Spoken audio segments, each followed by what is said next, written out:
Sir, പുകയില അല്ലെങ്കിൽ പുകവലി നിർത്തുന്നത് കൊണ്ടുള്ള പ്രയോജനങ്ങൾ എന്തൊക്കെയാണ്? സാധാരണഗതിയിൽ കേട്ടിട്ടുണ്ട്, ഇപ്പോൾ ഒരിക്കൽ പുകവലി 5 കൊല്ലമോ 10 കൊല്ലമോ സിഗരറ്റ് വലിച്ചു, അപ്പോൾ ഒരു ദിവസം വലി നിർത്തി എന്ന് കരുതി യഥാർത്ഥത്തിൽ അവർക്ക് പ്രയോജനമുണ്ടാകുമോ? ഈ പലരും പുകവലി നിർത്താതിരിക്കുന്നതിനുള്ള ഒരു കാരണം എന്ന് പറയുന്നത് ഇനിയിപ്പോൾ എന്തായാലും ഇനി അതുകൊണ്ട് നിർത്തിയേണ്ട ഒരു പ്രയോജനമില്ല. ആ ഒരു ധാരണ അത് തെറ്റാണ്. നമ്മൾ പുകവലിയുടെ നിർത്തിക്കഴിഞ്ഞാൽ നമുക്ക് പൂർണ്ണമായി ഒരു സമയം കഴിയുമ്പോൾ പൂർണ്ണമായിട്ടും അതിൽ നിന്ന് അതിൻ്റെ ദോഷഫലങ്ങൾ നമുക്ക് വിമുക്തി നേടാനാകും. ഇതിനെപ്പറ്റി വളരെയധികം പഠനങ്ങൾ നടന്നിട്ടുണ്ട്.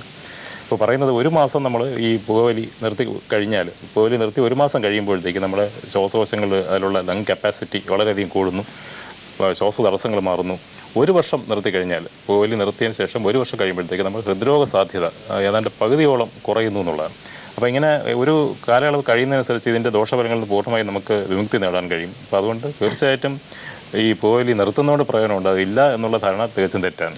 തീർച്ചയായിട്ടും സാർ, നമ്മുടെ സാർ ഇപ്പോൾ തിരുവനന്തപുരം ജനറൽ ഹോസ്പിറ്റലിൽ ഒരു ദന്തൽ സർജൻ എന്നുള്ള നിലയിൽ ചോദിക്കട്ടെ, നമ്മുടെ സർക്കാർ മേഖലയിൽ അല്ലെങ്കിൽ സർക്കാരിൻ്റെ ഭാഗത്തു നിന്നും ഇത്തരത്തിലുള്ള അല്ലെങ്കിൽ പുകയില വലിക്കെതിരെ അല്ലെങ്കിൽ പുകയുടെ ഉപയോഗത്തിനെതിരെയുള്ള ബോധവൽക്കരണ പരിപാടികളും അതുപോലെ തന്നെ പുകവലിയുടെ ഉപയോഗം നിയന്ത്രിക്കാനുമായിട്ടുള്ള എന്തൊക്കെ സൗകര്യങ്ങളാണ് നമുക്ക് ഹോസ്പിറ്റലിൽ ലഭ്യമായിട്ടുള്ളത്? ആശുപത്രിയിൽ എല്ലായിടത്തും നമ്മൾ പല ആശുപത്രികളിലും ഒരു ടൊബാക്കോ ക്ലിനിക്, RCC പോലുള്ള വലിയ ആശുപത്രിയിൽ ഒരു ടൊബാക്കോ ക്ലിനിക്കുണ്ട്. അപ്പോൾ അവിടെ ചെന്ന് കഴിഞ്ഞാൽ നമുക്ക് ഇത് നിർത്തണം എന്ന് ആഗ്രഹമുള്ളവർക്ക്, ഇപ്പോൾ നേരത്തെ ഒരു കോൾ വന്നല്ലോ, അപ്പോൾ അതുപോലെ നിർത്തണം എന്ന് ആഗ്രഹമുള്ളവർക്ക് അവിടെ ചെന്ന് കഴിഞ്ഞാൽ പ്രൊഫഷണൽ സഹായം നിങ്ങൾക്ക് കിട്ടും. മരുന്നുകൾ ഉപയോഗിച്ചുള്ള ചികിത്സ വേണമെങ്കിൽ, അത് വേണമെന്നുള്ളവർക്ക് മാത്രം, അങ്ങനെയുള്ളവർക്ക് അത് കിട്ടുന്നതാണ്. ഈ രീതിയിലുള്ള സഹായം നിങ്ങൾക്ക് അവിടെ കിട്ടും. പിന്നെ സർക്കാരിൻ്റെ പല ബോധവൽക്കരണ പരിപാടികൾ, ഉദാഹരണത്തിന് ക്യാമ്പുകൾ ചെയ്യുന്നുണ്ട്, അവയർനെസ് പ്രോഗ്രാം ചെയ്യുന്നുണ്ട്. അപ്പോൾ സർക്കാർ ഏറ്റവും വലിയ നല്ലൊരു കാര്യം എന്ന് പറയുന്നത് ഈ പാൻ മസാലകളുടെ നിരോധനം, അതാണ് ഏറ്റവും നല്ല കാര്യം എന്ന് എനിക്ക് പറയാൻ തോന്നുന്നത്. കാരണം വളരെ നാൾ ഇതിനെതിരെ പുകയിലക്കെതിരെ പ്രവർത്തിച്ച ഒരാളെന്നുള്ള നിലയ്ക്ക് എനിക്ക് പറയാൻ കഴിയുന്നത് ഏറ്റവും നല്ല ഒരു നിയമപരമായിട്ടുള്ള ഒരു നടപടി കൊണ്ട് മാത്രമേ ഇത് പൂർണ്ണമായും ഇത് നമുക്ക് തുടച്ചു മാറ്റാൻ കഴിയുള്ളൂ. പലപ്പോഴും ഈ പുകയില ഉപയോഗം നിർത്തണമെന്ന് തോന്നുന്ന ആൾക്കാർ ഒരു പ്രൊഫഷണൽ ഹെൽപ്പ് തേടുന്നത് വളരെ ചുരുക്കമാണ്.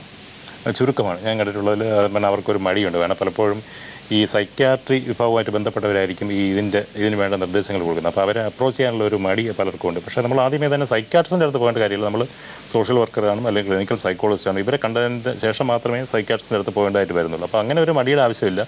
ഇത് നിർത്തണമെന്നുണ്ടെങ്കിൽ അതിനുള്ള മരുന്നുകൾ ഉപയോഗിച്ചുള്ള ചികിത്സ വരെ ലഭ്യമാണ്. തീർച്ചയായിട്ടും നിങ്ങൾ ഒരു ജില്ലാശുപത്രികളിലോ അല്ലെങ്കിൽ ഒരു ആശുപത്രിയിലോ ചെന്ന് വേണ്ട സഹായം തേടുക.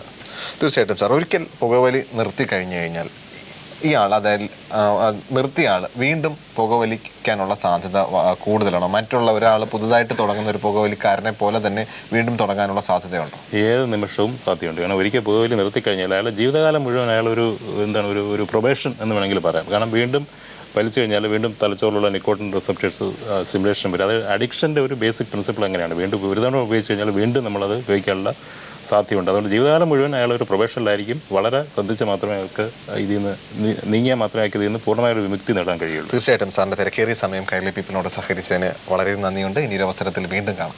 നിങ്ങളുടെ അഭിപ്രായങ്ങളും നിർദ്ദേശവും ഞങ്ങൾ എഴുതി അറിയിക്കേണ്ട വിലാസം നിങ്ങൾക്കറിയാം. To the producer, hello doctor people, Malayalam communications limited, Kairali towers.